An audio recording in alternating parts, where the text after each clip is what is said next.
Teman-teman yang dirahmati Allah, di dalam ayat ketiga surat Hud, Allah Subhanahu wa ta'ala berjanji kepada hamba-hamba yang senang beristighfar. Wa anistaghfiru rabbakum. Jadilah kalian orang yang selalu beristighfar kepada Rabb kalian.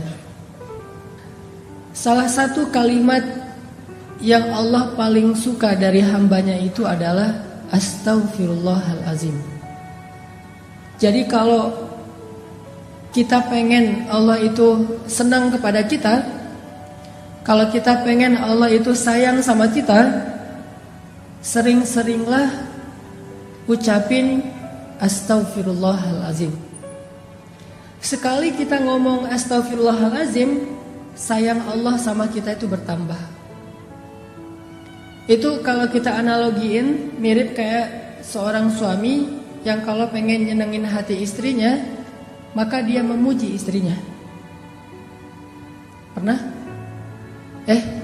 Maaf, salah nanya.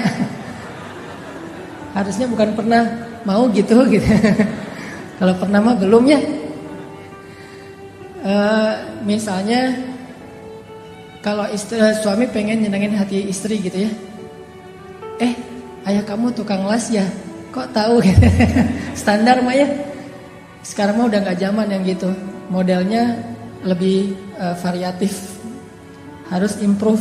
Misalnya lagi kayak jalan gitu, lagi jalan sama pasangan, terus kesasar karena tadi pakai GPS ternyata lost sinyal gitu kan. Jadi kesasar aja, salah belok. Udah kesasar, istri ngomong, kayaknya kita salah jalan deh, perasaan jalannya gak lewat sini loh. Terus suaminya bilang, iya ya, kenapa ya kalau jalan sama kamu aku suka kesasar aja. Terus pasti dia bilangnya, kok salah aku sih? Emangnya gara-gara aku kesasar? Bukan, soalnya kalau jalan sama kamu aku pengennya ke hati kamu. Kan gimana pun juga, walaupun itu mungkin gombal lah ya, gak mungkin juga jalan ke hati. Maksudnya hanya kiasan.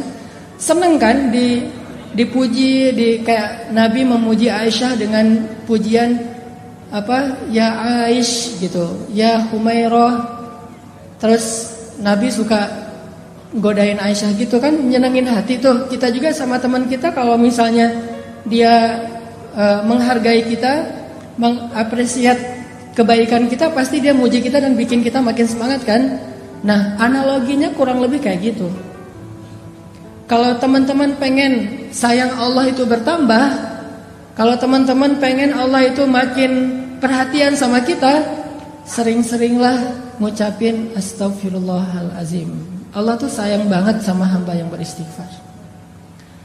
Kalau seorang hamba beristighfar, Allah itu gak ngelihat dosa yang masa lalunya, Allah ngelihat istighfarnya. Coba.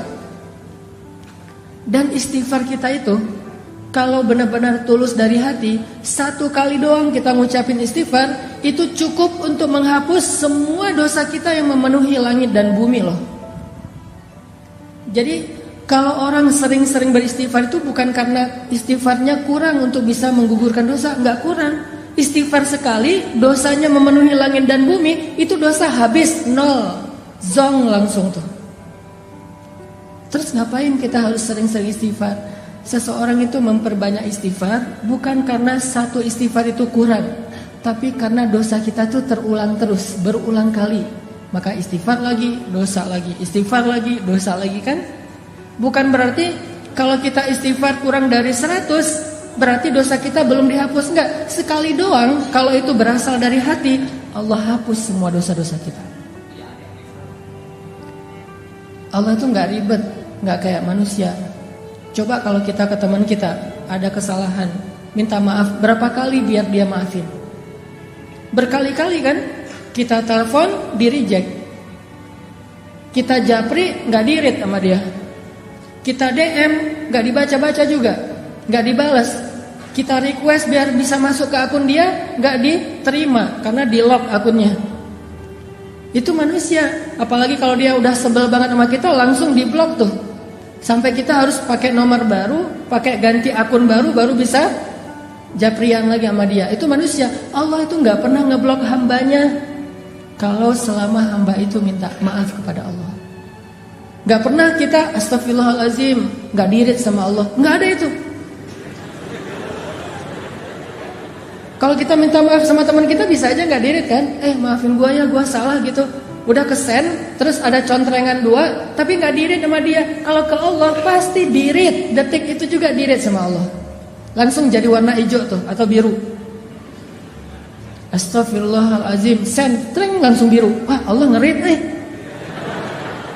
Karena Allah itu online-nya 24 jam sehari, nggak pernah offline, nggak pernah lost sinyal, nggak pernah habis baterai. Maaf ya nggak dirit, habis baterai lagi dicas, nggak ada itu. Apa ayat Allah itu online terus? Kulla yaumin huwa fi sya'n, fabi ayyi ala'i rabbikuma tukadziban. Setiap hari Allah online. Kulla yaumin huwa fi sya'n. Kalau kita nggak setiap hari online, atau kita online pun tapi sibuk dengan chat di grup yang lain. Grup ini cuma jadi CCTV doang kan? Kayak misalnya kita punya 3 grup SD, SMP, SMA gitu. Kalau udah nambah lagi nanti grup jomblo yang fisabilillah gitu. Nambah lagi gitu ya. Grup ayah muda misalnya.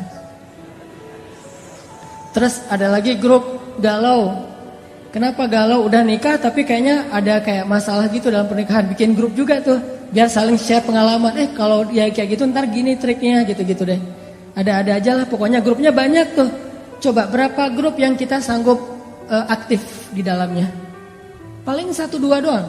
Sisanya kita cuma jadi CCTV. Kalau lagi heboh baru kita bacanya nge-scroll. Kadang-kadang nggak dibaca juga, pas dibuka langsung delete chat gitu, biar nggak memenuhi memori kita. Udah aja, nggak dibaca-baca juga tuh. Tapi Allah, kita di grup mana aja, Allah itu ketika kalian berdua, Allah yang ketiga.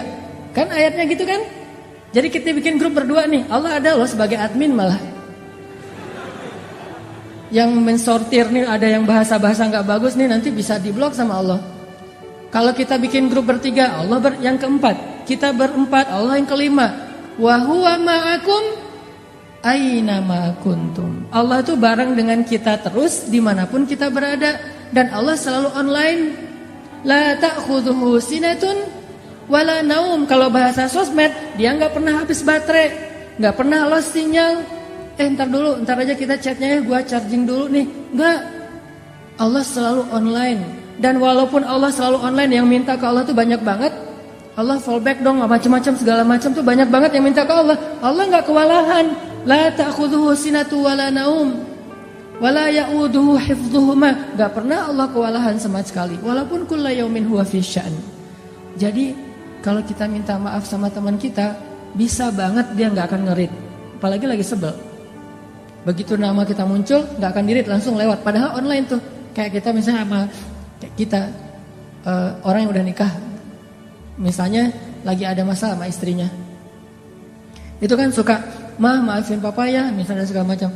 Atau teman kita juga gitu, dia sih udah ngelihat WA kita, taunya dari mana?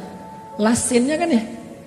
Misalnya kita nge-WA dia jam 9.30 pagi, last scene-nya dia jam 9.35, berarti kan dia baca kan. Terus lastinnya lagi jam 10, lastinnya lagi jam 11, lastinnya lagi jam 12, sampai malam, lastinnya jam 11 malam, WA kita belum juga berwarna biru. Berarti dia tahu, cuman sengaja nggak ngerit. Itu manusiawi banget tuh. Tapi Allah nggak gitu. Allah nggak ada lastinnya 5 menit setelah kita istighfar, tapi nggak ngebaca istighfar kita, nggak ada tuh. Di detik kita kirim istighfar ke Allah, detik itu juga Allah ngerit. Walaupun ngirimnya jauh loh ke langit, tapi kan Allah punya teknologi yang lebih canggih dari makhluk. Kita kirim ke Amerika aja langsung datang, langsung kebaca, apalagi dengan kebesaran Allah. Jadi pas kita bilang astagfirullahalazim, Allah langsung balas. Udah aku maafin, coba. Enak banget kan? Allah tuh baik banget tuh. Kita bilang astagfirullahalazim, detik itu juga Allah balas. Langsung Allah typing gitu kan? Oh, Allah typing Apa typingnya? Udah dimaafin. Terus kita balas lagi, Allah tapi dosa saya banyak banget. Udah lupain aja. Semuanya ya Allah, semuanya kata Allah. Jadi kita jadi kayak senang gitu chat sama Allah semalaman. Allah ngeladenin semalaman. Yang capek dalam chat dengan Allah itu bukan Allah, kitanya yang capek. Allah gak pernah capek sama kita. Udah ya, udah lama banget nih, udah 2 jam kita ngechat. Banyak hamba-hamba yang lain loh yang pengen. Enggak, Allah mah gak kayak gitu.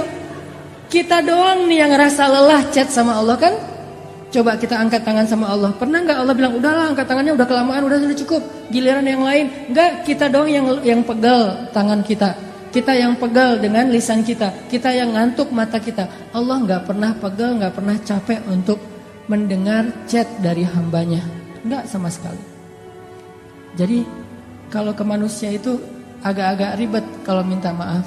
Tapi kalau sama Allah itu mudah banget. Cuman satu doang yang Allah harapin dari kita. Begitu kita ngesen Astaghfirullahalazim, itu jangan cuma kata-kata tapi berasa di hati. Yang Allah nilai itu hati kita tuh. Kalau yang kita ngeklik pas ngesen itu adalah lisan, Allah gak akan read. Mau sampai kiamat juga gak akan di-read sama Allah. Tapi kalau kita ngesennya pakai hati, di detik itu juga langsung Allah typing. Kalau ngirimnya pakai hati.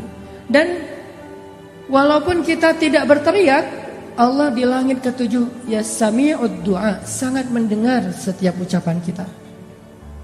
Jadi bagi Allah yang penting istighfar kita walaupun cuma 1 kali dari hati. Apalagi kalau berkali-kali, Allah lebih senang lagi tuh. Sekali doang kalau dari hati udah langsung Allah hapuskan semua dosa. Terus ngapain harus berkali-kali? Itulah bentuk dari penyesalan kita. Kita ngerasa kayaknya dosanya banyak, masa istighfar sekali doang? Walaupun kalau dari angle Allah sekali itu udah cukup. Tapi dari angle kita kan kayak kita ngerasa guilty banget ya, merasa bersalah banget. Aduh, banyak banget nih dosa saya. Ya Allah, astagfirullah. Padahal astagfirullah yang pertama itu udah gugur dosa kita semuanya kalau dari angle Allah. Tapi dari angle kita sebagai pendosa, kita ngerasa kayak dosa kita lebih banyak daripada istighfar. Harusnya istighfar lebih gitu. Jadi 2 angle yang berbeda. Saya pengen ngambil angle-nya Allah nih. Angle-nya Allah, istighfar sekali aja cukup buat Allah. Asal itu sidqan, jujur, berasal dari hati kita. Jadi teman-teman, poin pertama kita pagi ini apa? Kata-kata yang Allah paling suka dari kita itu salah satunya adalah Astaghfirullahalazim. Jadi kalau kita pengen Allah senang sama kita, kalau kita pengen Allah itu sayang sama kita, kalau kita pengen Allah lebih perhatian sama kita, coba dawamin sering-sering bilang Astaghfirullahalazim, Astaghfirullahalazim. Allah pasti tersenyum. Ada beberapa orang di sosial media, ini sekaligus klarifikasi ya, tabayun ya, mempertanyakan, Ustaz kok ngomong Allah tersenyum, emang Allah itu kayak manusia? Saya bicara itu bukan kata-kata saya, tapi itu hadis. Walaupun saya suka hadis itu gak dibaca teks, langsung diterjemahkan kepada analogi. Kan ada yang model ceramah, hadis dibaca teksnya. Kalau saya mencoba untuk langsung menganalogikan dengan bahasa kita. Itu hadis Nabi, kalau Allah itu tersenyum mendengar istighfar hambanya. Walaupun kita gak perlu mengimajinasikan tersenyumnya Allah itu kayak tersenyumnya manusia, gak perlu. Karena kita gak tahu zat Allah kayak gimana. Yang pasti kalimatnya tabassam, Allah itu tersenyum. Jadi ceritanya gini. Ali bin Abi Thalib pernah naik ke atas kendaraan. Nggak tahu itu Innova atau CR-V gitu, pokoknya naik kendaraan aja. Kalau Innova itu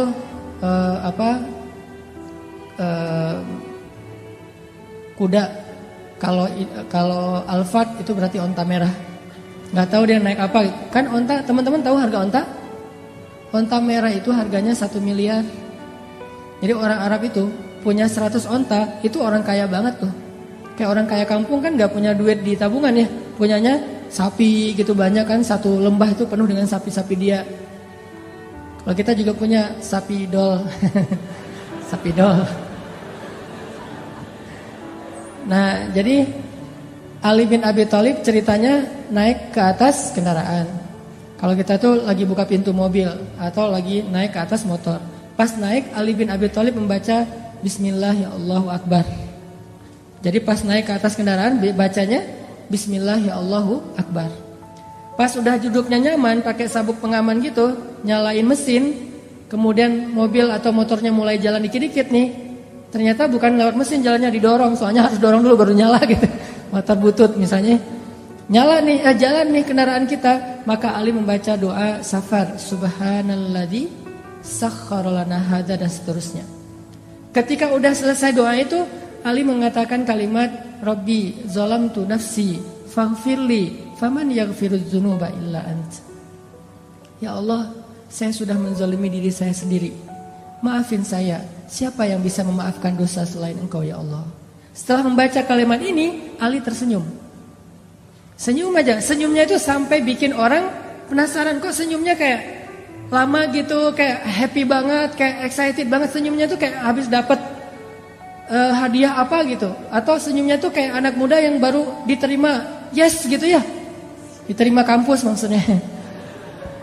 Coba kalau kita habis diterima, kita jadian yuk. Kasih waktu aku seminggu ya. Oh ya, itu kan seminggu paling berat tuh. Malam-malam yang gak bisa tidur, tahajud tiap malam. Ya Allah, Engkau lah yang menggenggam hati, balik-balikanlah hati dia ke arah saya gitu.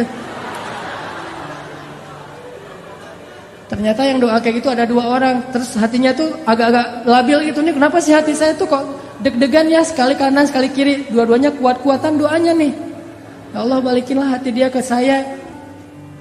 Dia mau ngasih jawaban hari Minggu. Hari Sabtu itu kan hari yang paling deg-degan kan.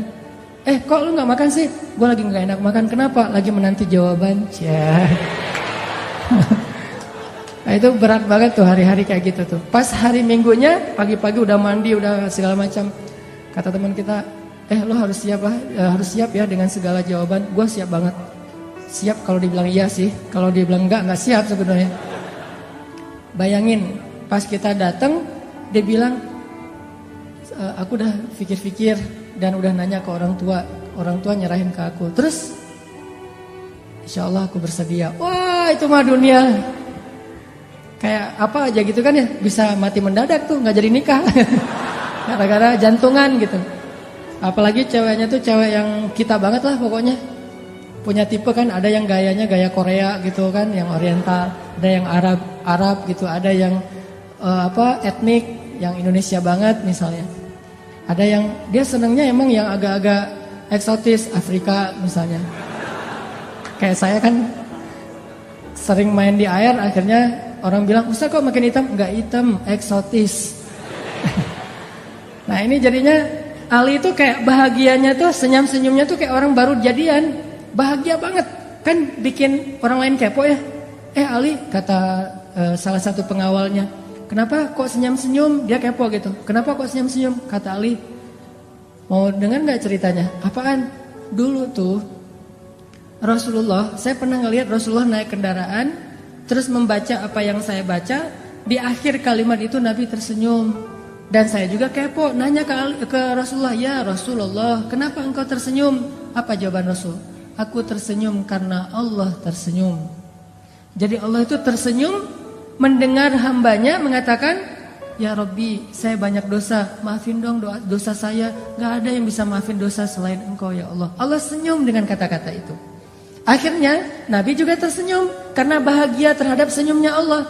Akhirnya Ali juga tersenyum karena melihat Nabi tersenyum. Jadi itu disebut dengan istilah hadis musalsal kalau dalam ilmu hadis. Apa tuh hadis musalsal? Hadis berseri. Hadisnya itu bukan cuman teks, tetapi adegannya diikutin. Jadi kalau kita baca doa itu, idealnya kita bukan cuma ngebaca teks hadisnya, tapi ikutin juga adegan Rasulullah. Makanya saya pernah bilang, kalau kita beristighfar, astagfirullahaladzim, Rabbi, saya zalim banget sama diri saya sendiri. Tapi kan gak ada yang bisa maafin dosa sehebat Engkau ya Allah. Yang mudah banget tuh ngemaafin dosa hambanya. Ampunkanlah dosa saya ya Allah. Udah gitu senyum. Kenapa? Yakin karena Allah juga senyum waktu itu.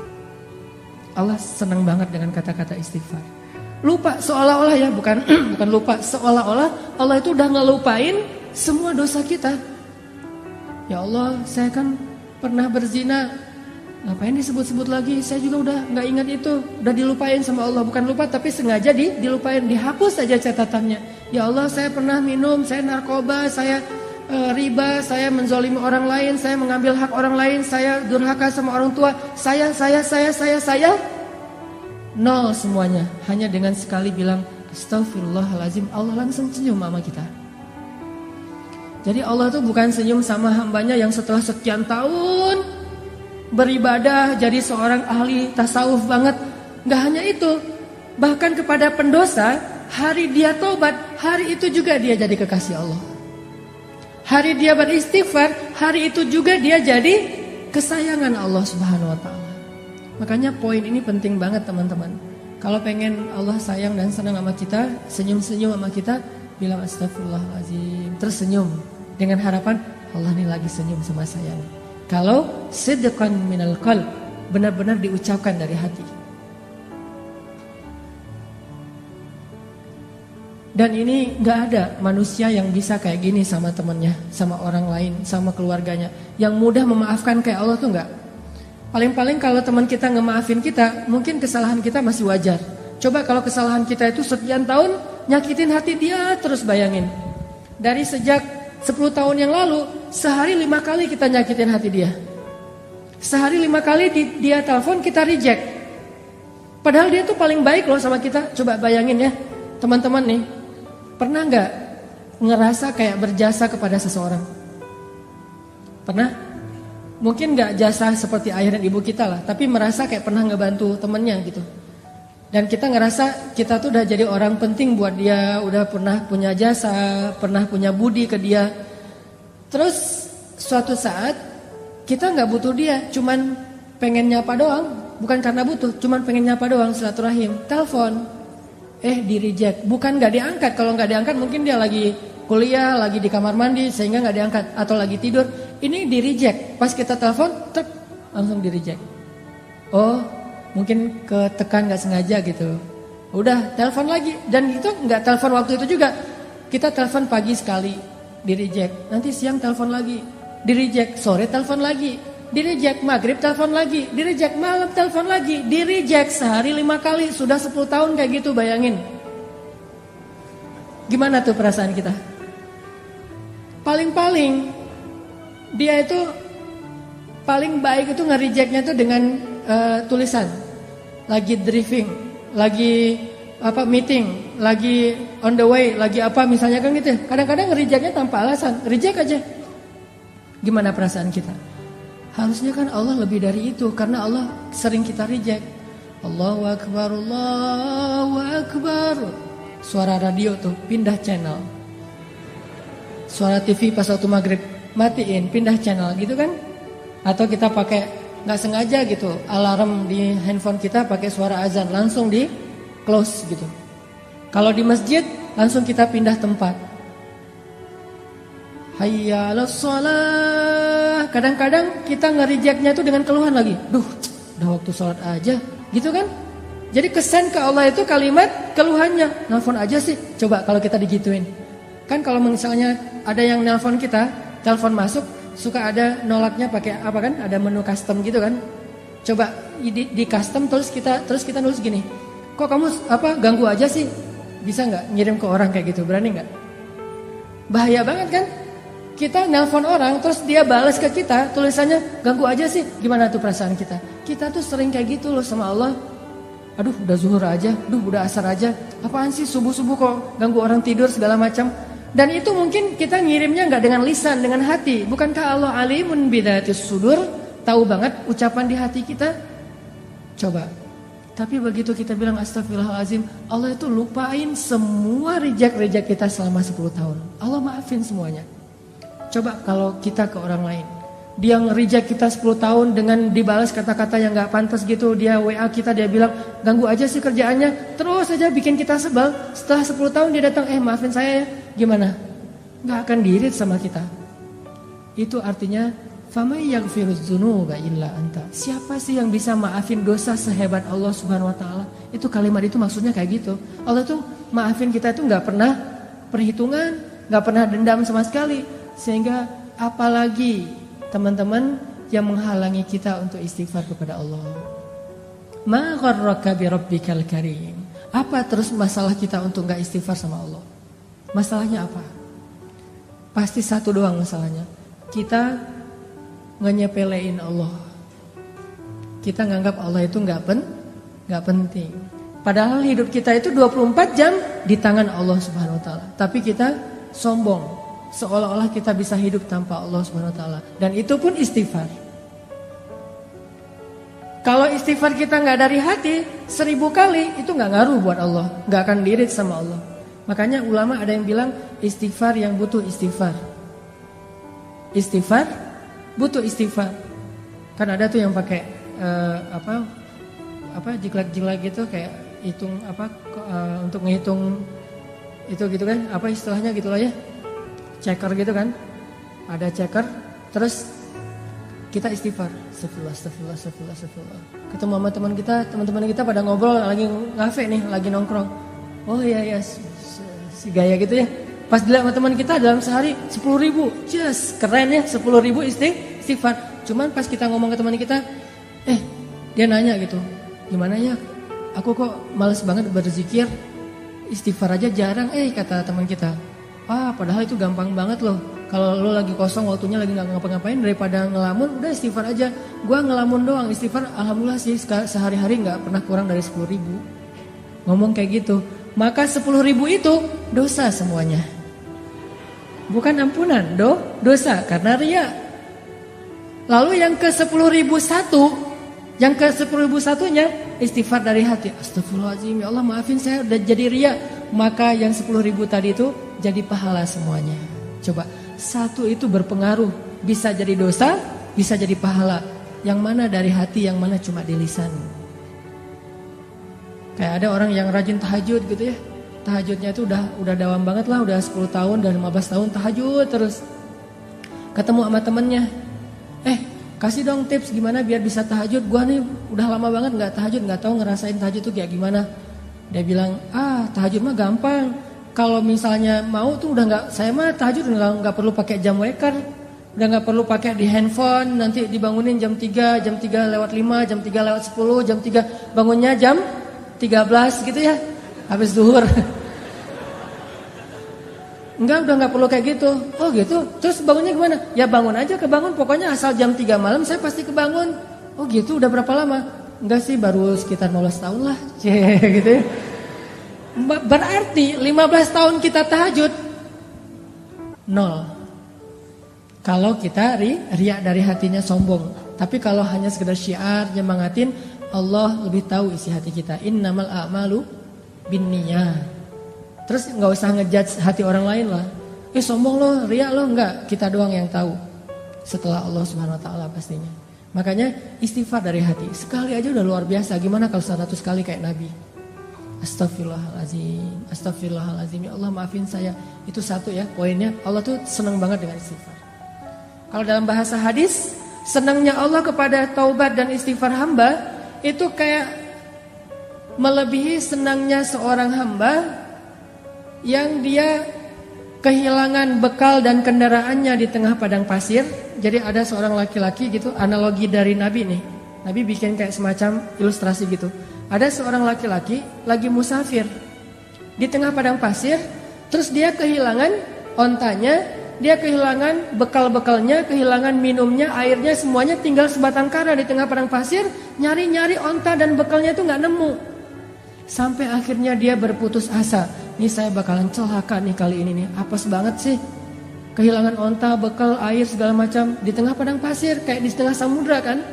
Kalau di tengah laut kan juga kita nggak bisa minum, sama persis kayak di tengah padang pasir. Panas, nggak ada air. Wah ini pasti cuma bertahan 2 hari. Besok saya mau mati nih kalau kayak gini. Di hari ketiga, detik-detik dia udah berat banget, udah dehidrasi banget. Tiba-tiba dia dalam keadaan antara sadar dan tidak, muncul onta di sebelahnya. Onta yang tadi hilang tiba-tiba datang nih di sebelah dia. Dia udah hampir putus asa, udah 3 hari nyari ontanya tuh. Tiba-tiba muncul dengan bekalnya, dengan air yang masih tempat air yang masih terisi. Kemudian dia tiba-tiba langsung bangkit, megang ini halusinasi atau benar, ternyata benar ontanya. Dia ambil air itu, saking bahagianya dia bilang, ya Allah segala puji bagimu, engkaulah hambaku dan akulah Tuhanmu. Saking bahagia dia kebalik ngomongnya, ya Allah engkaulah hambaku dan akulah Tuhanmu. Hadisnya kayak gitu. Saking senangnya sampai kebalik dia bicara, Allah lebih senang lagi kepada hamba yang beristighfar daripada laki-laki itu terhadap apa yang dia temukan. Ini ilustrasi senangnya Allah sama orang beristighfar. Senang banget Allah sama istighfar. Jadi bisa dibilang orang yang istighfar itu kekasih Allah banget. Di hari pertama dia istighfar udah jadi kekasih Allah. Kalau jujur dari hati. Jadi pas kita habis bikin dosa, astagfirullahaladzim, astagfirullahaladzim, Allah langsung, ya kekasihku. Langsung gitu. Padahal kita belum jadi ahli ibadah, belum jadi orang yang soleh-soleh amat, belum banyak berilmu, tapi cuma istighfar doang, langsung jadi ahli surga tuh. Saat itu juga jadi ahli surga. Terus gimana dengan orang yang istighfarnya udah 10 tahun, 15 tahun, yang dawam setiap hari istighfar? Pasti jauh lebih luar biasa lagi yang Allah berikan untuk dia. Orang yang baru sekali doang udah dikasih banyak anugerah, apalagi yang sudah sekian miliar kali. Jadi istighfar itu amal soleh paling ringan, tapi luar biasa kedudukannya di mata Allah. Poin yang paling Allah suka dari hambanya itu kalau hambanya udah beristighfar. Suka banget. Saking sukanya Allah kepada orang yang beristighfar, Allah tuh gak rela menjadikan manusia itu sempurna seperti malaikat. Allah gak rela. Saking Allah suka dengan kalimat istighfar. Kata Nabi, seandainya kalian tidak berbuat dosa, maka Allah akan membinasakan kalian. Bayangin, kalau kita gak buat dosa, Allah akan binasain kita. Tapi jangan disimpulin, oh kalau gitu kita buat dosa aja ya. Enggak, artinya manusia itu sengaja Allah buat, tabiatnya, fitrahnya emang pendosa. Enggak sengaja aja buat dosa, apalagi sengaja kan. Coba kita jalan ke mall, sengaja gak sih mau ngeliatin aurat? Enggak kan? Gak sengaja doang. Kadang-kadang kita udah nunduk pandangan ke bawah gitu, tapi kelihatan juga. Kenapa? Soalnya kita di lantai 2. Sama aja gitu, udah ngeliat ke bawah, ghodul basor gitu, kena juga ngeliat ke bawah. Kalau di lantai paling atas mending lihat ke atas aja deh. Lagi ngapain lo? Ghodul basor gitu. Ghodul basornya ke atas. Kok nggak ke bawah? Kan kita di atas. Begitu juga di tempat-tempat umum yang lain, di jalan doang tuh kita naik mobil, naik motor, orang di depan kadang-kadang apalagi banyak perempuan-perempuan yang mungkin mereka masih belajar tentang Islam, belum paham, sehingga kadang-kadang naik motor pakai celana pendek atau rok pendek yang kelihatan, hanya kelihatan kakinya aja, itu sebetulnya nggak boleh dilihat. Tapi namanya kita nggak sengaja ngelihat, astagfirullahaladzim, sama astagfirullah. Kan di tengah lagi lampu merah kan, di tengah tuh, sini astagfirullah, di sini juga astagfirullah. Kumaha, gimana tuh? Nah, artinya nggak sengaja aja banyak dosa. Gimana sengaja? Jadi nggak usah ditambah yang sengaja deh. Karena kita nggak sengaja aja udah jadi pendosa. Jadi kita tuh, gua tuh pendosa loh, bangga lagi gitu ya. Maksudnya gua tuh manusiawi banget pendosa. Jadi kita tuh nggak usah direncanain, disetting gitu, di prepare, pengen buat dosa. Nggak usah, udah pasti jadi pendosa. Kullu ibni Adam khata'. Semua anak Adam itu pasti pernah lakuin kesalahan. Sampai Nabi bilang, kalau kalian gak bikin salah, Allah binasain kalian tuh. Terus Allah ganti dengan manusia yang lain, yang mereka akan bikin salah, lalu mereka minta maaf kepada Allah, yang Allah akan memaafkan kesalahan mereka. Allah tuh senang dengan istighfar. Makanya diciptain hambanya itu gak sempurna kayak kita, biar Allah dengerin istighfar dari kita. Begitu kita bilang, astagfirullahaladzim, Allah sayang banget langsung sama kita. Kayak kita bilang, I love you, Allah langsung bilang, I love you tuh deh pokoknya. Jadi kayak kata-kata yang paling sakral gitu kan, kata-kata paling sakral tuh I love you. Benar? Kalau buat saya mas, kata-kata yang paling sakral itu kalau ke makhluk itu adalah I love you gitu. Dan yang lebih sakral lagi I love you too. Kadang-kadang I love you. Oh iya, nah, itu kan pahit banget tuh. Berat banget tuh. Kalau ngirimnya pakai WA gitu, cuma dibalas senyum doang, atau dibalas emoticon tutup wajah gitu, apa gitu, malu-malu gitu, kan itu nggak enak banget ya.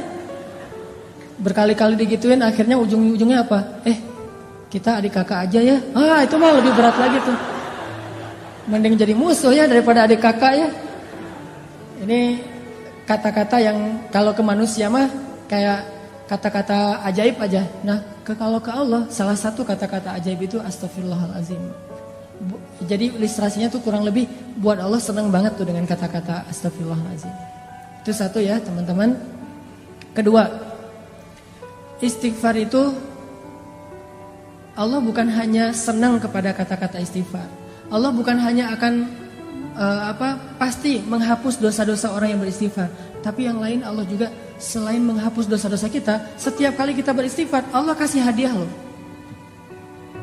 Jadi bukan cuma Allah nge-read, Allah typing, Allah ngebales, Allah ngechat sama kita, tapi Allah juga tiba-tiba ngirim gosen.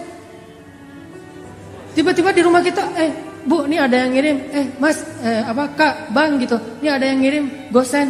Pas dibuka hadiah dari siapa? Dari Allah, coba. Allah itu bukan cuma senang kalau kita bilang maafin saya ya Allah, langsung Allah read, langsung Allah typing, ya udah dimaafin. Bukan cuma segitu. Pas begitu kita nulisnya gitu, Allah langsung nyiapin kado, hadiah, send kepada kita. Bisa sampainya hari ini, bisa sampainya besok, bisa nanti dikasihnya di akhirat. Karena di akhirat kita lebih butuh itu daripada di dunia. Yang pasti Allah nge-send hadiah buat orang yang bersifat. Pasti itu 100% Allah kasih. Cuman ada yang dikasihnya sekarang, ada yang kasihnya ntar sore, ada yang dikasihnya besok, ada yang dikasihnya someday, ada yang kasihnya next time pas nanti kita di akhirat. Yang jelas Allah pasti ngasih kita hadiah. Makanya kalau kita udah istighfar, kita tuh kayak Astagfirullahaladzim ya Allah. Berarti udah dimaafin dosa. Plus kita bayangin, aduh saya punya hadiah nih dari Allah nih, surprise. Cuman belum tahu. Nanti Allah kasih kapan? Begitu kita butuh Allah kasih. Kayak 3 orang yang terkurung di dalam gua kan. Hadis populer itu. 3 orang terkurung di dalam gua. Yang membuat mereka bisa selamat apa? Hadiah-hadiah terhadap amal soleh mereka di masa lalu kan ya. Yang tadi kita baca di ayat ketiga, Allah pasti membalas setiap kebaikan dengan kebaikan. Allah pasti balas. Istighfar itu bagi Allah itu kebaikan. Padahal istighfar itu kewajiban itu ya. Namanya orang berbuat salah kan wajib minta maaf kan. Tapi bagi Allah itu bukan cuma kewajiban, kebaikan coba. Kalau kita ada orang minta maaf ke kita, kita bilang wajar sih orang dia salah pasti minta maaf dong. Tapi kalau Allah ngelihatnya nggak kayak gitu, dia baik banget ya mau minta maaf gitu coba. Kurang baik apa Allah sama kita? Coba kalau kita disakitin orang, ditikung misalnya, lagi ngecengin, tiba-tiba teman kita nyalip duluan karena dia udah punya modal gitu. Kita ke rumahnya naik angkot terus macet-macetan dulu, dia naik ninja. Udah sampai di rumahnya, pas kita datang, nih ninja siapa ya? Jangan-jangan ninja kakaknya gitu. Ternyata dia udah duluan, Pak, lagi PDKT sama calon mertua. Kan kita disalip tuh. Pulang dia bilang, maaf ya gua nyalip lo, gua tahu sih lo mau ke situ. Kok kamu udah tahu? Ya gimana perasaan saya mah nggak bisa ditahan, saya mah sayang banget sama dia segala macam. Oh ya udah, gua maafin. Udah aja gitu. Apakah kita akan menganggap permintaan maaf dia itu sebagai sebuah kebaikan? Tidak, kita menganggap itu sebagai sebuah kewajiban dan kewajaran. Tapi Allah ke orang yang beristighfar menganggapnya itu kebaikan loh. Allah tuh kayak merendah banget gitu, walaupun Allah maha mulia dan maha tinggi. Kayak ngasih hati banget ke hamba-hambanya. Kita astagfirullahaladzim ya Allah saya udah buat dosa, hambaku ini baik banget ya minta maaf. Padahal itu tuh udah jadi kewajiban kita sebagai pendosa, tapi Allah anggap kebaikan. Sehingga Allah kasih hadiah, ini hadiah buat yang berbuat baik. Dan hadiah itu pasti sesuatu yang sangat kita butuhin dalam hidup. Makanya saya pernah cerita, mungkin teman-teman pernah dengar juga nih dari ustadz yang lain atau dari YouTube saya juga pernah kali. Keajaiban hadiah bagi orang yang beristighfar kan. Kisah siapa? Imam Ahmad. Jadi Imam Ahmad bin Hambal suatu ketika tuh jadi kayak ada perasaan kepengen ke Basrah. Ada apa ya di Basrah kok saya pengen banget ke sana gitu. Saya curiga nih, Raja Salman kemarin ke Indonesia itu gara-gara ada yang istighfar di Indonesia. Astagfirullahaladzim ya Allah Raja Salman. Astagfirullahaladzim Raja Salman. Tiba-tiba Raja Salman mikir, aduh kok gue pengen banget ya ke Indonesia. Datang tuh gara-gara istighfar seseorang di Indonesia. Dan saya juga pernah ngerasa gitu. Walaupun saya bukan orang soleh, tapi maksudnya ada keinginan hamba Allah yang soleh, lebih soleh dari saya, yang membuat saya datang ke suatu tempat. Di Bandung itu saya pernah diundang oleh salah satu universitas, namanya Universitas Telkom. Itu ngundang saya tuh berkali-kali, bentrok aja gak bisa. Tiba-tiba bukan saya yang datang, tapi saya dan pemuda hijrah bikin acara gosipnya di Universitas Telkom. Jadi bukan saya doang yang datang, satu tim, rame tuh. Yang datang waktu itu pesertanya sekitar 6.000 orang. Kata teman-teman panitia, Ustadz, kita itu ngundang Ustadz berkali-kali gak bisa loh. Dan terakhir sejak Ustadz mulai banyak yang undang-undang, itu WA saya itu gak pernah dibaca loh Ustadz. Tapi kita gak putus asa Ustadz. Gak bisa ngundang Ustadz lewat Japri, kita ngundangnya lewat Allah. Pakai istighfar. Ya Allah, astagfirullahaladzim. Hananataki datengin dong ya Allah. Astagfirullahaladzim, Hananataki, astagfirullahaladzim. Tiba-tiba kita pilih di antara beberapa list yang kita mau bikin acara gosip. Telkom University itu paling memungkinkan, kita bikin di situ. Ini hasil istighfar ya Ustadz. Artinya luar biasa kan? Coba praktekin. Ya Allah, dia ya Allah, tapi saya lupa namanya, nggak tahu namanya siapa gitu. Pokoknya kurang lebih wajahnya tuh mirip-mirip Claudia gitu ya Allah, gitu-gitu. Tapi cek dulu ya, itu orang masih sendiri atau sudah berpasangan. Jangan sampai dia cerai. Kenapa dia cerai? Istighfar kita kan nggak boleh ya. Beristighfar demi orang lain putus gitu, nggak boleh. Pasti orangnya harus single dulu. Ya astagfirullahaladzim, astagfirullahaladzim. Pas kita ada hajat, ya Allah beri saya jodoh yang soleha, yang hafizah, yang konita, yang apa segala macam. Pas ketemu benar, Neng, Kak namanya siapa? Soleha, konita, hafizah gitu. Sesuai dengan permintaannya. Walaupun dia baru belajar tahsin 1 gitu. Tapi namanya Soleha, konita, hafizah. SQF. Soleha, konita, hafizah. SQH. Nah gitu deh pokoknya. Jadi Imam Ahmad, by the way teman-teman, Imam Ahmad itu ulama dengan hafalan hadis yang terbanyak loh. Tahu berapa hafalan hadis Imam Ahmad? Kalau kita kan hafal hadis itu 1 ya, dari dulu sampai sekarang. Innamal a'malu ini. Kalau Imam Ahmad 1 juga, 1 juta. Hafalan hadisnya 1 juta. Imam Syafi'i aja gurunya Imam Ahmad itu respect banget, takjub sama Imam Ahmad. Imam Syafi'i tahu sendiri kan, yang hafalannya itu gimana? Kalau baca buku, beliau takut hafal. Baca buku takut hafal. Jadi kalau dia baca buku 2 halaman gitu, 1 halaman ditutup. Aduh, saya takut nih kehafal. Ditutup dulu biar nggak kehafal coba. Kita tuh, aduh, gimana ya cara hafal? Imam Syafi'i, aduh, khawatir kehafal nggak sengaja. Nggak sengaja kehafal. Kita mungkin satu-satunya yang kita hafal nomor telepon, cuma nomor telepon si dia. Kadang nomor telepon sendiri juga nggak hafal loh. Ustaz, nomor teleponnya berapa? Ntar ya, cari dulu. Tapi kalau nomor istri saya aja saya hafal banget tuh. Imam Ahmad hafalannya 1 juta hadis. 1 juta hadis, dan itu bukan cuma teks dengan sanad-sanadnya dari ini 1 juta. Saking luar biasanya kesolehan Imam Ahmad. Kan jadi selebgram banget tuh di masa beliau tuh ya. Followersnya udah jutaan lah pokoknya Imam Ahmad mah. Di mana-mana pengen Imam Ahmad, ngejapri, tapi kan namanya orang udah sibuk kayak Imam Ahmad kan nggak bisa ngebales. Akhirnya ngejapri langit. Tiba-tiba Imam Ahmad saya pengen banget ke Basrah. Ada apa ya di Basrah? Padahal saya nggak kenal orang loh di Basrah. Tapi pengen. Setelah berapa hari kepengen, akhirnya azam, udahlah saya berangkat aja. Siapa tahu ada sesuatu yang saya dapat kebaikan di sana. Berangkat ke Basrah. Namanya orang tawadu, rendah hati. Berangkat ke Basrahnya itu sendiri. Nggak ada preparation apa-apa. Nggak ngebooking pesawat, nggak ngebooking hotel. Berangkat aja sendiri, backpackeran gitu. Jadi Imam Ahmad itu backpacker soleh. Dari Madinah ke Basrah backpackeran, jalan ke Basrah. Sampai di Basrah, karena nggak ada tempat menginap, beliau nginap di masjid terbesar di kota Basrah. Di dalam masjid lagi tidur, diusir sama marbot. Bang, ngapain tidur di sini? Pak, saya musafir dari Madinah, nggak ada tempat tinggal. Ya ini bukan hotel ini. Udah mirip Medan belum sih? Bah gitu ya. Ini bukan hotel ini. Mbah, kenapa tidur di sini? Udah keluar gitu. Diusir aja. Ini Medan, Bung, gitu ya. Keluar akhirnya dia. Ini orang, Imam Ahmadnya orang Sunda lagi kaget langsung kan ketemu orang Medan gitu. Akhirnya keluar di teras. Di teras datang lagi tuh marbot. Marbotnya emang agak-agak kayaknya belum dapat gajian tanggal tua. Agak-agak nyebelin gitu. Kok masih tidur di sini? Katanya tadi nggak boleh di dalam. Akhirnya saya tidur di luar. Ya ini masih juga masjid. Udah keluar. Diusir aja. Sampai keluar, didorong-dorong gitu. Bayangin ulama besar, orang soleh, kekasih Allah didorong-dorong. Tapi emang kayak gitu takdir Allah. Supaya jadi caper sama penjual roti. Penjual roti lagi tutup toko ngeliat ada orang didorong-dorong, dipanggil. Wahai Kisanak gitu ya. Kalau radio dulu teh.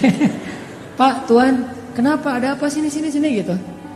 Tuhan butuh apa? Saya musafir, pengen tempat istirahat tapi diusir di masjid. Oh ya udah, diistirahat aja di rumah saya kecil tapi lumayanlah untuk istirahat malam ini. Ya jazakallah khair wa iyyakum, udah tinggal di situ. Subuh menjelang subuh pas waktunya tahajud, Imam Ahmad bangun ngelihat si penjual roti lagi bikin roti, kan habis subuh dia jualan, jadi bikinnya sebelum subuh. Lagi bikin roti ngaduk-ngaduk gitu. Setiap dia ngaduk dia bilang astagfirullahaladzim, astagfirullahaladzim, astagfirullahaladzim gitu. Bayangin. Dawamkan satu perbuatan yang dibarengi dengan istighfar. Lagi nyalain motor, astagfirullah, astagfirullah gitu. Bisa, lagi ngaduk juga bisa, lagi ngapain juga bisa, selama itu satu perbuatan yang mubah. Mubah itu boleh-boleh aja. Jangan sambil berbuat dosa istighfar gitu. Atau istighfar tapi asik. Gimana istighfar tapi asik? Istighfar sambil main PlayStation. Wah, astagfirullahaladzim gitu. Nah, itu mah gak boleh ya. Itu namanya mencampur adukan antara hak dan wala talbisul haqqa bil batil. Janganlah kalian mencampur adukan hak dan batil. Astagfirullahaladzim, astagfirullahaladzim. Daripada ngelamun, daripada bengong gitu, mending daripada bersiul, ya udah astagfirullah aja. Walaupun mungkin bersiul boleh-boleh aja, tapi yang nggak dapat pahala, walaupun nggak dosa juga gitu. Astagfirullah. Imam Ahmad perhatiin, ini saya lihat udah 10 menit istighfar melulu. Didatengin sama Imam Ahmad. Tadi kepo juga. Mas, bang, kan di Medan ya, bang. Gitu. Oh orang Bandung ya. Bang, saya lihat abang istighfar terus setiap ngaduk ini. Ya kenapa? Enggak, saya penasaran aja udah berapa lama kayak gitu. Alhamdulillah udah sekitar 10 tahun saya kayak gini. Saya selalu kalau ngaduk roti itu istighfar biar ada kebaikan setiap adukan roti. Siapa tahu rasa rotinya lebih gurih kalau bahasa kita. Oh udah 10 tahun, alhamdulillah. Terus boleh tahu nggak hasil dari dawamnya istighfar 10 tahun itu apa? Abang udah dapat apa nih dari istighfar? Alhamdulillah sejak saya istighfar kayak gini, Allah selalu ngasih apa yang saya minta. Gak pernah saya berdoa yang Allah tolak, semuanya dikabulin sama Allah. Kecuali satu yang belum dikabulkan. Apaan? Saya tuh pernah berdoa, ya Allah saya pengen banget selfie sama Imam Ahmad. Pengen banget tuh. Gak apa-apa Allah sekali aja, yang penting bisa ketemu sama Imam Ahmad. Pengen jabatan tangan, pengen tahu wajah orang yang hafal hadis 1 juta hadis itu kayak gimana. Saya minta ke Allah, cuman mungkin belum aja, tapi saya yakin pasti akan dikabulkan. Imam Ahmad langsung nangis coba. Masya Allah, jadi ini nih yang menarik saya ke Basrah nih. Istighfar dialah yang membuat Imam Ahmad pengen banget ke Basrah. Bela-belain habis-habisan sampai diusir-usir di masjid gara-gara dia beristighfar. Jadi pengaruhilah hati seseorang, pengaruhilah hidup seseorang dengan istighfar kepada pemilik hati dan kehidupan orang itu. Astagfirullah, astagfirullah. Tapi jangan baru istighfar 3 kali mintanya banyak gitu. Istighfar dulu aja. Dawamin, nanti kalau kita butuh, jadi mintanya itu kayak pamungkas ya. Kalau kita butuh banget, minta pakai istighfar. Jangan diobral. Istighfar 10 kali, ya Allah saya udah 10 kali nih. Boleh minta ini enggak? Enggak, dawamin dulu aja. Walaupun kalau untuk dosa sekali cukup, tapi kalau untuk yang hadiah, kalau bisa lebih banyak. Sampai setahun, 2 tahun kita dawamin, nanti lihat deh hasilnya tuh luar biasa. Pokoknya kalau kita punya hajat sesuatu, yang pertama yang harus kita lakukan itu adalah minta kepada pemilik segala sesuatu. Ada hajat apa? Minta kepada pemilik segalanya. Misalnya pengen sesuatu yang baik atau yang minimal mubah, pengen jalan-jalan. Istighfar aja, astagfirullahaladzim, astagfirullahaladzim. Nanti begitu kita minta ke Allah, ya Allah saya pengen haji banget nih. Istighfar kita udah 10 tahun, langsung Allah kasih kejutan yang kita gak pernah menduga-duga loh. Jadi gampang banget, tinggal minta aja sama Allah. Yang harus kita prepare dari sekarang itu adalah bikin diri kita itu orang yang sangat diperhatikan sama Allah. Kalau kita udah jadi kayak ring satunya Allah, masuk grupnya itu yang Allah juga memprioritaskan banget grup itu. Siapa grupnya? Grup orang yang rajin istighfar. Masuk ke grup itu dan Allah yang mengadminin grup itu. Kita nggak tahu apakah kita udah masuk atau belum, tapi berusaha aja. Siapa tahu setelah sekian tahun kita istighfar, akhirnya Allah mengundang kita, menginvite kita masuk ke grupnya orang-orang yang rajin beristighfar. Kalau udah masuk ke grup itu, setiap kali Allah ngeposting, ngebroadcast kebaikan-kebaikan, ini ada diskon apa gitu, kita langsung dapat nih. Makanya pantaskan dulu diri kita. Dawamin. Akhirnya Imam Ahmad bilang, sayalah Ahmad bin Hambal. Oh benar ini Ahmad bin Hambal? Ya nggak salah, nggak salah. Masya Allah, udah pelukan. Ini keajaiban dari istighfar. Coba, butuh apa dalam hidup? Pasti kita punya banyak kebutuhan. Sampai kita minta garam aja kata Nabi, minta dulu ke Allah baru cari di warung. Jadi sebelum kita ke warung nyari garam, ya Allah garam, ya Allah, cari uang receh beli di warung.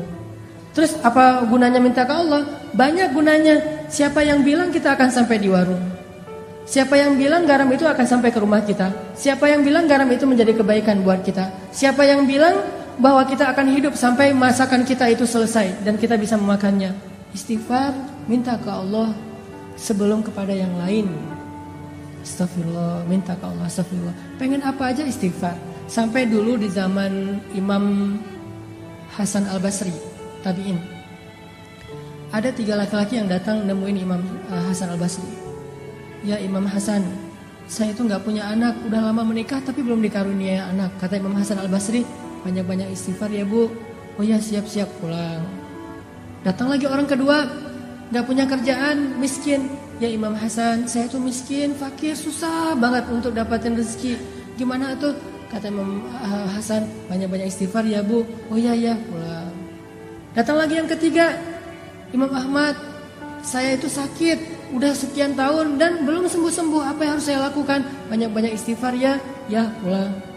Muridnya Imam Ahmad nanya, heran, soalnya jawabannya template gitu kan. Bukan jawaban yang langsung ditulis ada masalah apa. Enggak, template. Jadi ini jawaban untuk segala pertanyaan. Imam Hasan Al-Basri itu udah bikin template banyak istighfar. Udah aja, siapapun yang curhat ke beliau send template yang sama. Kayak admin banget kan.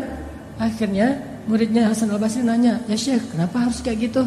Semua jawabannya sama, padahal pertanyaannya beda-beda. Kata Imam Hasan, tidakkah kamu membaca Al-Quran di surat Nuh? Allah mengatakan, فَقُلْتُ اسْتَغْفِرُوا رَبَّكُمْ إِنَّهُ كَانَ غَفَّارًا يُرْسِلِ السَّمَاءَ عَلَيْكُمْ مِدْرَارًا وَيُمْدِدْكُمْ بِأَمْوَالٍ وَبَنِينَ وَيَجْعَلْ لَكُمْ جَنَّاتٍ وَيَجْعَلْ لَكُمْ أَنْهَارًا. Coba, beristighfarlah kalian kepada Tuhan kalian, Allah pasti akan mengampuni. 1. Allah akan menurunkan hujan yang sangat lebat. 2. Allah akan memberikan harta yang sangat banyak. 3. Allah akan memberikan keturunan untuk kalian. 4. Allah akan memberikan kebun-kebun atau ladang. 5. Allah akan memberikan air sungai yang mengalir. 6. Istighfar. Tapi fadilahnya macam-macam. Sehingga masalahnya apa aja, jawabannya sama, istighfar. Butuh air, istighfar. Butuh jodoh, istighfar. Pengen punya anak, istighfar. Kerjanya susah, istighfar. Apapun masalah kita, istighfar. Dan itu means-nya apa? Artinya apa? Artinya yang menghalangi kebaikan dalam hidup kita itu cuma 1, dosa. Yang buat hidup kita itu susah dalam hidup itu cuma dosa. Makanya kalau pengen hidupnya jadi mudah, hilangkan dulu dosa. Dan cara menghilangkan dosa itu hanya dengan istighfar. Kita mau memperbaiki masa lalu gak mungkin. Kita hanya bisa menyesali masa lalu dan minta maaf kepada Allah dan memperbaiki masa depan. Allah akan mudahkan. Jadi yang kedua poinnya teman-teman, kita ada hajat apa? Istighfar. Kalau belum terkabul, berarti emang istighfar kita itu belum masuk grup. Masih japrian, belum broadcast. Pantaskan diri kita supaya Allah invite ke dalam grup orang yang rajin istighfar, sehingga nanti Allah kasih kita hadiah, voucher, kupon istimewa yang hanya dikasih kepada orang-orang yang Allah cintai. Itu yang kedua. Hari ini mungkin 3 aja keajaiban dari istighfar. Yang ketiga, teman-teman yang dirahmati Allah, istighfar itu bagi Allah dan bagi Rasulullah SAW itu bukan hanya kebaikan untuk di dunia, tapi istighfar itu mengubah status kita di akhirat. Coba teman-teman renungkan kisah seorang laki-laki yang membunuh 100 orang tuh. Yang ke-100-nya kiai lagi. Yang ke-100-nya ustadz. Dibunuh sama dia. Tapi setelah itu dia nyesel, dia bilang astagfirullahaladzim ya Allah. Langsung berubah status dari tadi ahli neraka menjadi ahli surga. Dia udah sholat, belum baik sholatnya, belum baik ibadahnya. Tapi kok udah jadi ahli surga? Karena orang yang beristighfar, Allah bukan hanya akan mengampuni dosanya, bukan hanya akan mudahin hidup dia di dunia, tapi Allah juga bakalan ngasih banyak janji-janji kebaikan di akhirat. Jadi istighfar itu bisa dibilang kayak investasi masa jangka panjang. Yang someday nanti kita akan melihat, oh ini ya hasil dari istighfar saya di dunia. Banyak-banyak aja istighfar, gak ada yang rugi. Demi Allah, tidak ada ruginya beristighfar jika didasari dengan hati yang ikhlas. Demi Allah, nggak ada ruginya berzikir jika didasari dengan hati yang ikhlas. Demi Allah, nggak ada hamba yang datang kepada Allah pulang dalam keadaan kecewa. Itu nggak ada. Dari zaman Nabi Adam sampai akhir zaman, nggak ada yang datang kepada Allah pulang dalam keadaan kecewa. Itu nggak ada. Kalau kita datang ke rumah dia pulang kecewa itu biasa. Pasti sering. Kita nelpon kecewa, kita japri kecewa, kita caper-caperan kecewa, itu biasa.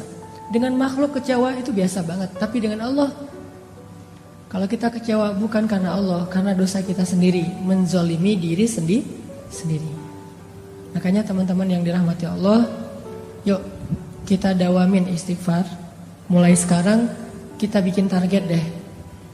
Kalau ustadz-ustadz yang lain pernah menjelaskan tentang keajaiban. Sebetulnya dalam Islam itu ada 3 amalan ya. Itu hasilnya itu ajaib banget. 1 sedekah, 2 tahajud, 3 istighfar. Kalau sedekah mungkin teman-teman sering dengar dari Ustadz Yusuf Mansur. Tahajud juga Ustadz Arifin Ilham. 1 dari 3 itu adalah istighfar. 3 amalan ini nih, itu ajaibnya itu pokoknya menurut saya itu unik aja. Kayak ngasihnya itu cash gitu. Gak nyicil, cash langsung di dunia langsung dikasih. 3 tuh, sedekah, tahajud, istighfar. Karena saya hari ini dikasih tema tentang istighfar, kita coba. Azam, mulai sekarang saya pengen banyak-banyak istighfar. Nanti suatu saat kalau butuh apa-apa, kita udah punya modal nih, istighfar sekian tahun, sehingga Allah mudahin urusan kita. Dari sekarang, karena makin lama kita mulai, makin lama kita mengambil hasilnya. Ibarat makin lama kita bercocok tanam, makin menunda-nunda waktu, makin lama panennya. Dari sekarang aja nih, kita mulai nanam bibit-bibit istighfar. Nanti mudah-mudahan setelah 6 bulan, Allah akan menunjukkan hasil dalam kehidupan kita. 6 bulan lagi pengen apa? Setahun lagi pengen apa? 2 tahun lagi pengen apa? Dan kepengen kita kadang-kadang berubah-ubah, tergantung kebutuhan. Pokoknya kita pasti punya hajat suatu saat nanti. Mulai sekarang kita bikin investasinya dengan istighfar. Suatu saat ketika kita berdoa kepada Allah, Allah akan menganggap ini doa hambaku yang rajin beristighfar. Kayak cerita-cerita tadi. Itu aja yang bisa saya sampaikan. Dan insya Allah nanti di akhir sesi kita akan ada sesi penggalangan dana untuk saudara-saudara kita. Kalau nggak salah panitia di Palestina, untuk Palestina atau Syam? Oh, Somalia, Masya Allah. Untuk saudara-saudara kita di Afrika, di Somalia yang berada dalam kondisi kelaparan. Dan kita tahulah, pasti kalau googling banyak banget tuh bahan tentang gimana kondisi di Somalia. Yang anak bayi itu sampai minum air dari genangan yang ada di tanah, saking kurangnya air, kurangnya makanan. Jadi kita coba belajar untuk buka puasanya barengan dengan saudara kita di Somalia. Jadi infak kita hari ini akan disumbangkan ke Somalia untuk takjil saudara-saudara kita yang kelaparan di Somalia. Jadi silakan nanti kita niatkan, ini buat takjil adik saya di Somalia, ini buat takjil kakak saya di Somalia. Infak semampu kita, dan walaupun sedikit tapi tetap ngasih. Jangan sampai kita nggak ngasih. Kalau nggak ngasih sekarang nggak apa-apa, nanti ngasih di waktu yang lain. Yang jelas kita komitmen dulu, berazam dulu, saya pengen bantu nih. Mudah-mudahan dengan kayak gitu, nanti Allah kalau kita minta sesuatu, Allah pasti ngasih. Kalau nggak dikasih sekarang, pokoknya dikasih. Nggak akan mungkin Allah nggak berkomitmen. Fadhkuruni adzkurukum. Ingat aku di waktu kalian senang, aku ingat kalian di waktu kalian susah, insyaallah. Nanti di akhir sesi panitia akan menyebarkan kotak infak buat saudara-saudara kita semampu kita yang bisa kita sumbangkan. Dan marilah kita tutup sesi kita hari ini dengan muhasabah, dengan berdoa, dengan beristighfar. Mungkin diawali dulu dengan istighfar bareng-bareng ya, sekitar 100 kali. Setelah itu nanti kita berdoa. Astaghfirullahalazim, astaghfirullahalazim, astaghfirullahalazim, astaghfirullahalazim, astaghfirullahalazim. Mari bersama-sama. Astaghfirullahalazim, astaghfirullahalazim,